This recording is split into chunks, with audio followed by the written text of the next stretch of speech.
రాష్ట్ర వ్యాప్తంగా వీచిన కూటమి జోరులో ఓడిన 11 నియోజకవర్గాలలో అదొకటి. ఎన్నికలకు ముందుంచి ఉన్న విభేదాలు ఎన్నికల నాటికి తారాస్థాయికి చేరటం వల్లనే అక్కడ తెలుగుదేశం ఓడిపోయిందని తీరిగ్గా విశ్లేషించుకున్నారు. కానీ ఇప్పుడు ఆ విభేదాలు మరింత పెరగటంతో కూటమి పార్టీలు ఎవరికి వాళ్ళు విడిగా ఉండటం తప్ప కలిసి పాల్గొన్న కార్యక్రమం దాఖలాలు లేవు. కూటమి అధికారంలో ఉన్నా సరే ఇక్కడి నాయకులు ఎవరి దారి వాళ్ళది అన్నట్లు వ్యవహరిస్తారు. అదేంటో చూడండి. అన్నమయ్య జిల్లా కేంద్రం రాయచోటి అయినా జిల్లా రాజకీయాలకు మాత్రం రాజంపేటే కేంద్ర బిందువు. ఏ నియోజకవర్గంలోనైనా నాయకుల కొరత ఉండవచ్చు గాని రాజంపేటలో మాత్రం అన్ని పార్టీలకు డజన్ల కొద్దీ నేతలు పోటీలో ఉంటారు. అదే రాజంపేట ప్రత్యేకత. అధికారంలో ఉన్న అంతర్గత కుమ్ములాటలు మాత్రం ఆగకపోవటం సమస్యగా తయారైంది. ఒకప్పుడు టీడీపీ కంచుకోటగా ఉన్న రాజంపేట ఇప్పుడు గెలుపు కోసం మొహం వాచింది.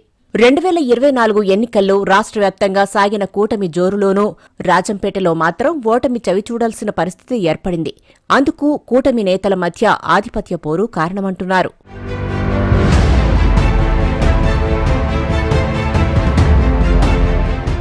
రాజంపేటలో మొదటి నుంచి బత్యాల చెంగల్రావు నాయుడు నియోజకవర్గ ఇన్ఛార్జిగా పార్టీ కార్యక్రమాలు నిర్వహిస్తూ వచ్చారు.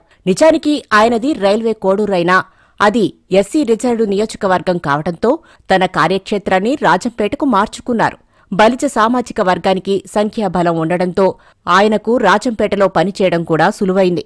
అయితే మొన్నటి ఎన్నికలకు కాస్త ముందు రాయచోటికి చెందిన జగన్మోహన్ రాజు రాజంపేట కేంద్రంగా తెలుగుదేశం పార్టీ కార్యక్రమాల్లో చురుగ్గా పాల్గొంటూ క్యాడర్ను తన వైపు తిప్పుకునే ప్రయత్నం మొదలుపెట్టారు.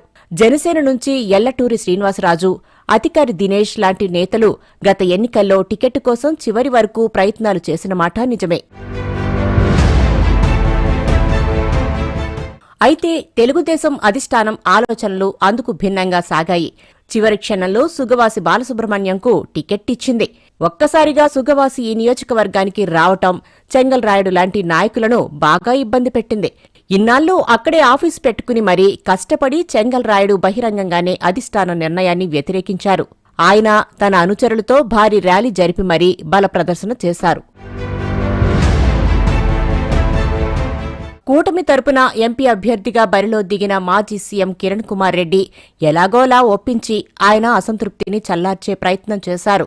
జగన్మోహన్ రాజు లాంటి వారు కూడా తమ అసంతృప్తిని దిగమింగుకుని టీడీపీ అభ్యర్థి సుగవాసి కోసం పనిచేశారు. అయితే కూటమి నేతలు కలిసి పనిచేయలేదనే ప్రచారం జరిగింది. మొత్తానికి రాష్ట్రమంతటా కూటమి గాలి వీచినా ఓడిన 11 స్థానాల్లో రాజంపేట కూడా ఉంది. ఎన్నికలకు ముందు పరిస్థితి అలా ఉంటే ఎన్నికల తర్వాత కూడా కూటమి నేతల మధ్య సయోధ్య కుదరలేదు. అధికారంలో ఉన్నా సరే సర్దుకుపోవటానికి ఎవరూ సిద్ధంగా లేరు. ఎవరికి పేరొస్తుందా అన్న భయంతో ఒకరి మీద ఒకరు పోటీ పడుతూ నిధులు రాకుండా అడ్డుకుంటున్నారనే ప్రచారం సాగుతోంది. ఇటీవల అన్నా క్యాంటీన్ ప్రారంభం సందర్భంగా రిబ్బన్ కటింగ్ కోసం సుగవాసి బాలసుబ్రహ్మణ్యం, జగన్మోహన్ రాజు వర్గాలు గొడవ పడడం రాజంపేటతో సహా యావత్ రాష్ట్ర ప్రజలు చూశారు. ఈ ఇద్దరు నేతల మధ్య విభేదాల కారణంగా జనసేన, బీజేపీ నాయకులు కూడా ఎవరి కార్యక్రమాలు వాళ్లు సొంతంగా జరుపుకుంటున్నారే తప్ప కూటమి పార్టీలుగా కలిసిపోవటం లేదు. అధికారంలో ఉండి ప్రజలకు మంచి చేయాల్సిన నేతలు తన్నులాడుకోవడం చూసి జనం ముక్కున వేలేసుకుంటున్నారు. మిగతా 2 పార్టీల సంగతి ఎలా ఉన్నా రాజంపేట తెలుగుదేశం రగడ మీద చంద్రబాబు నాయుడు ఎలాంటి నిర్ణయం తీసుకుంటారో తెలుగు తమ్ముళ్లకు అర్థం కావటం లేదు.